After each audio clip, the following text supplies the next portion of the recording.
right, Curtis, your dad was a high school, actually a gym teacher. Mm-hmm. Your mom a high school teacher. Your half-sister's a teacher. How the heck did you become a baseball player? You know what? They just kept giving me an opportunity to come back and play. I enjoyed playing the game. I played basketball. I played baseball. I ran track. I bowled. I ran cross country. So I was doing a little bit of everything. But education was always at the forefront. Get our education, go from there. I never thought about teaching, and if I did, it would be at the college level. But baseball just continued to keep giving me opportunities to come do it, and here I am now at the age of 37, still getting a chance to play.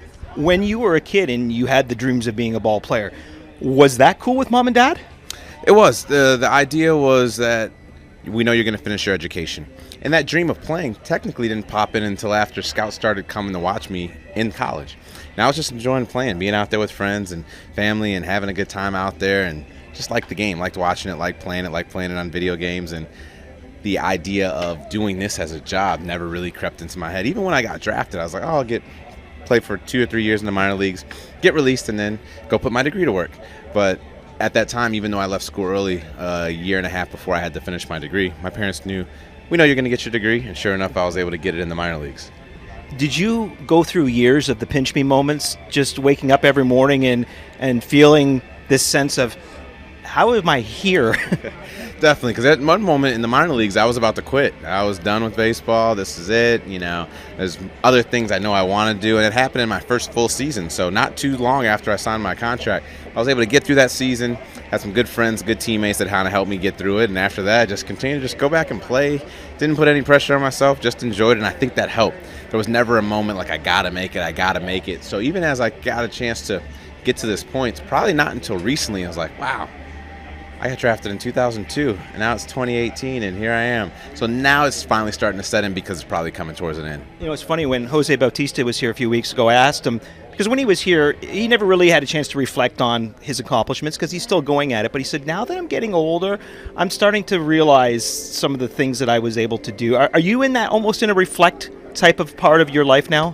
It's more when the guys on my team bring up things, and it's like, wow, I did do those things, because I never really look at my stats and accomplishments. A lot of fans and other people know that side of the game, but then when people say stuff and see it pop up on the board and go, wow, you're in this list, and I was like, oh, I didn't know I was in that list. It's really neat to look at. So there are some times when it does reflect into it. The good thing is, I think my family and friends have kept me very humble. They don't really talk about it too much. They don't put me up there going, oh, you're this guy that's, untouchable and superhuman and doing all these different things. You're still the same guy that we grew up with, and that's the way I've always lived it and treated and try to treat these guys here. I don't come in here with anything different than the things I've had and what has given me an opportunity to play, and I try to pass it along to these guys. Is working with young players something that you might want to do? Smokey. Hello, Smokey. That's okay. It's all good. When you growing up, okay, so I have family from the Chicago area near Wrigley, so it was done deal. You're Cubs fans. I have other family, on the other side, definitely White Sox fans. You were a fan of neither one of these teams? Yeah, I was a Braves fan growing up. The Braves in the 90s, it was hard not to be a fan of them. A lot of guys that I enjoyed watching, from David Justice, Rafael Belliard, Ron Gant, Greg Maddux, John Smoltz, Sid Bream, Otis Nixon, Deion Sanders, just to name a few. Plus, they were successful, and it was at that time where I was able to fully watch an entire game, understand what was going on. It's like, oh, the playoffs are going on. This World Series is going on. That team was there last year. That team is there again. I like their colors. I like them. I'm a Braves fan. That's how it ended up. It was very easy to watch the Braves, too, because even here in Toronto, we get TBS. So you're either watching the Braves or Saved by the Bell every day, it seems. And for me, it's probably a little bit of both. Right, and that was it no matter where I went. So whether it was summer vacation or, we had a trip or something, TBS was always a great thing to see. Plus, they came out at nighttime all the time.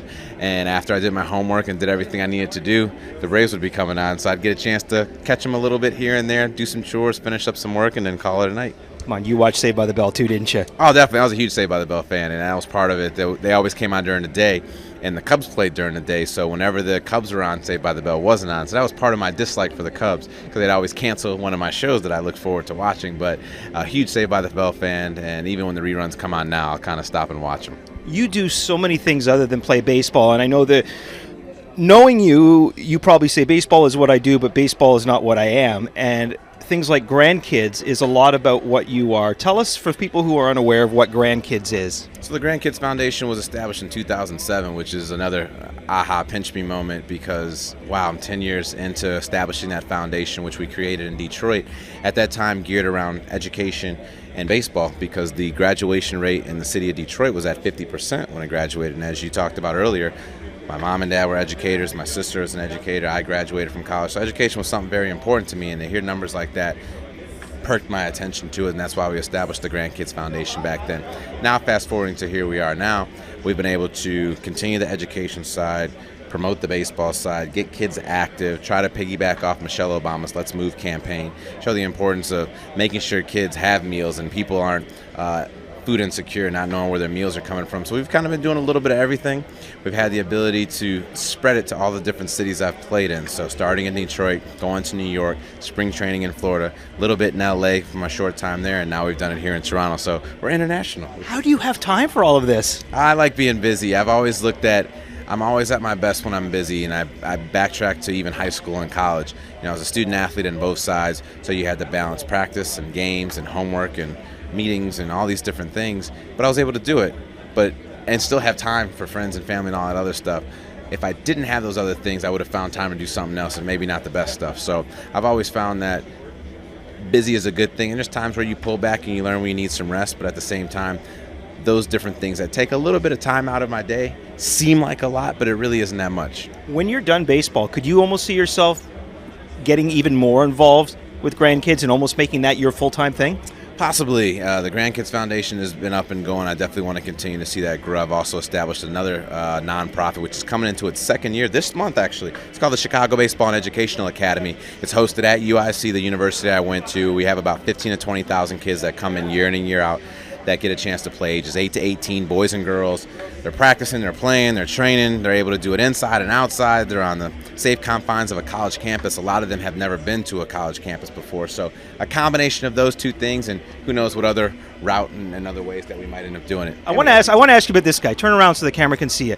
Okay, so you're known as one of the nicest guys in the game, Curtis. And I look over here beside me, Mr. Devin Travis.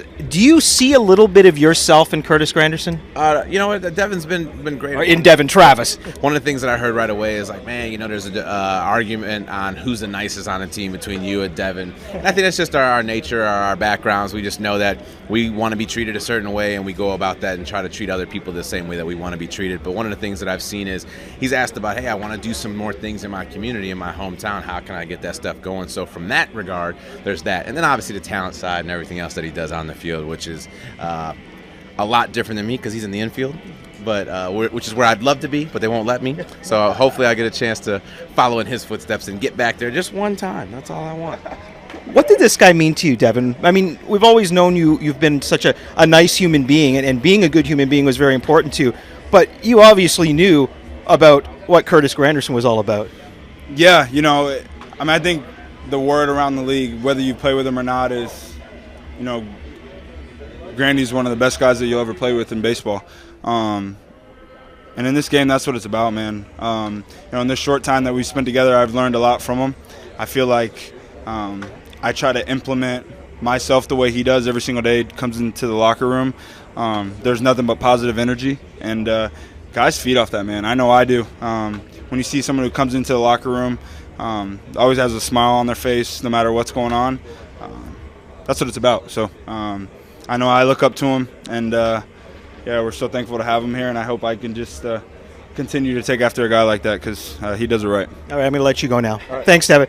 Sorry you had to hear that. Appreciate it. What does it mean when you see someone that's kind of molding themselves, not necessarily from a baseball standpoint, saying I want to play like Curtis Granderson, but I want to live my life like Curtis Granderson? It's really cool. It shows that the things that I learned from my parents and my surroundings, coaches and mentors and teachers and neighbors and family members, have shaped me to the individual that I am today. And people like Devin and other teammates go, wow, I liked what that looks like. I want to start doing those things and hopefully even be better at it, which is a good thing. You want to make the people that come after you in a better situation than where you were. And that's what we do with the Grandkids Foundation, Chicago Baseball and Educational Academy, getting a chance to play baseball, getting a chance to have all these different teammates from all over the world and different backgrounds, which has been really cool, and just trying to rub off a little bit. Mm-hmm. There's Sometimes it's conversation, sometimes just coming in like you said. I've always enjoyed being here. If you can't enjoy being here, then there's no point to be here because we got to do this a lot.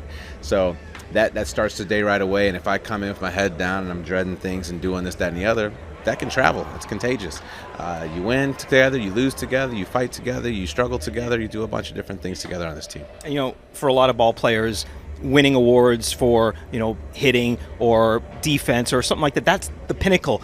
When you are recognized for the work that you do outside of the game, is that in your way like winning an MVP award? It's funny you mentioned that because Devin and I actually were talking about that yesterday, and he said, how many Heart and Hustle awards have you received over the course of your career? And we talked about it, and I said, what's funny, I appreciate being acknowledged for doing that stuff, but I've never done it for that reason. I just enjoy being out there and trying to help people out. If I happen to be recognized for it, great, but that's not the reason why we do it. So it is an accomplishment, it is cool, but when you set out saying I want to get this and I want to get that, which I think initially when I started out, I saw Derek Jeter doing his foundation. I think they raised $1 million, and I go, I want to raise $1 million. And our first fundraiser, we raised like $5,000, and I was so disappointed. But then I took a step back and go, that $5,000 is going to go a long way. It's not going to help as many people, but the people it will help is going to be very beneficial. And starting from that moment gave me the momentum to keep moving forward. Even if you just help one person along the way, it's a success. May not get an award for it, but those aren't the reasons why we're doing it. And sure enough, I learned that right away, and now we're 10 years into the Grandkids Foundation. Okay, before we wrap up, you're a nice guy. Everyone thinks that you do wonderful things. I hear you're a wrestling fan, though. Is that one kind of vice of yours to get the aggression out? Is you watch wrestling? No, not at all. I've always enjoyed it, but it's never been for the aggression side. And even Drury, who just joined us, he goes, "Do you ever get mad?" He goes, "I haven't seen you get mad before." I go, "I do. I just get quiet when I get mad. So if you ever see me quiet, that's when you know I'm upset and bothered." But I think in terms of how I let it out, I feel like I kind of address the situation and go, wow, that situation really isn't that bad. Like, oh, we lost today. Well, we play again tomorrow. Okay? So we got a chance to do something else again tomorrow. I made an error. Well, hopefully the next time they hit me the ball, I'll get a chance to get myself out of it. So there's a lot of different situations where I could get frustrated by and could want to vent about. And then as I continue to keep talking to myself, I was like, oh, it really wasn't that bad. Doesn't mean I don't care by any means. Sometimes it gets taken that way, like, oh, we've never seen you yell or slam or get tossed out of a game, so you don't care about it. I do, just the way I show it is a lot different than other people. That's all. So if you're in rush hour traffic and you're not moving and it's a half hour and you're starving, you want to get home and eat, how do you avoid what most people do, which is just get like this? You know what? I had one situation, actually this spring. I was going from Dunedin to Orlando to play a game, and I had to go to the bathroom really bad. And the traffic was not moving. And I think it was a mix of, I don't know if I'm going to physically make it, to, hey, we got to go. But it's like I can't do anything unless I pull over to the side. And it's 10 in the morning, the sun's bright out, so I can't just go relieve myself right here because everyone's going to see it because the traffic stopped. I think I just sucked it up and went through. But the walk from the parking lot once I finally made it to Disney was the worst walk I'd ever had to make. I was like hunched over. I couldn't bend over, and I'm passing teammates. They're like, what's wrong? I'm like, I just got to get inside. So I think guys knew there was something wrong at that point, but they still didn't know because once I went to the bathroom, I was good to go. It's time to get ready to play. Okay, you're 37 now. I'm 50. So by the time you're my age, a coffee cup is always good to have in the car with you, just in case, Right. I had a water bottle, but I was like, that's hard to make it, One, I'm like, I'm going to get it all over me. Two, I'm going to fill this thing up kind of like in the movie Dumb and Dumber. And I'm like, okay, then what? Because once you start, you can't stop. Come on! Come on!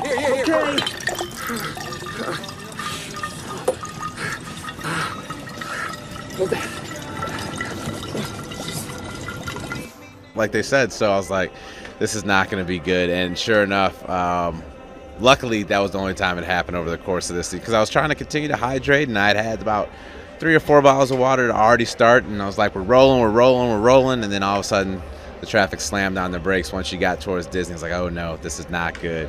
But luckily, we made it, got a chance to play, and I think we won that game. Favorite wrestler, and I'll let you go. Ooh, favorite wrestler of all time. It's got to be a mix, but starting at the top, probably Booker T would be number one. I got a chance to meet him. I loved him with WCW and WWE. Then going down, the guys that got me into it, obviously Hulk Hogan, Coco Beware, Junkyard Dog. Oh, yeah. I was a big D'Lo Brown fan, too, because he's from Chicago. But then I was a DX fan. I liked Undertaker, like Shawn Michaels. Sting back when he was doing his thing. And then I got a chance to go to Slammiversary, which is Impact Wrestling, which is WWE's competitor, but some of the guys have wrestled on both sides and got a chance to be a part of their big WrestleMania, per se. That was here in Toronto a month ago. They're actually coming back and shooting shows on Sunday and Monday, but we have to travel to Kansas City. So if we were here, I'd definitely be back in the ring with them. For people who want to get involved with Grandy's Kids, what's the website? Where can people follow you? Grandkids.org. It's GRANDKIDS.org. For all the information, check out what we got going on. We'll also have a link on there for Chicago Baseball and Education Academy, our fitness challenge, a bunch of different things that we do over the course of the year. Our next one, we have some kids coming to the stadium later this month or next month. I'm actually doing a little fitness challenge tomorrow at Sport Trek. Is that the store? Sport Check, yeah. Sport Check. So we're doing that tomorrow. And then what else do we have going on? Our big Grand Giving fundraiser, which is in November. I always do that in Chicago because I always end up back home in Chicago around Thanksgiving. Well, I'd love to talk to you longer, but I've got to go to the bathroom now, so I think it's time I got to run. That's it. The hydration is a good and a bad thing, but it limits us on how long we can do stuff. Curtis, thank you so much. Appreciate it. No problem. Thank you.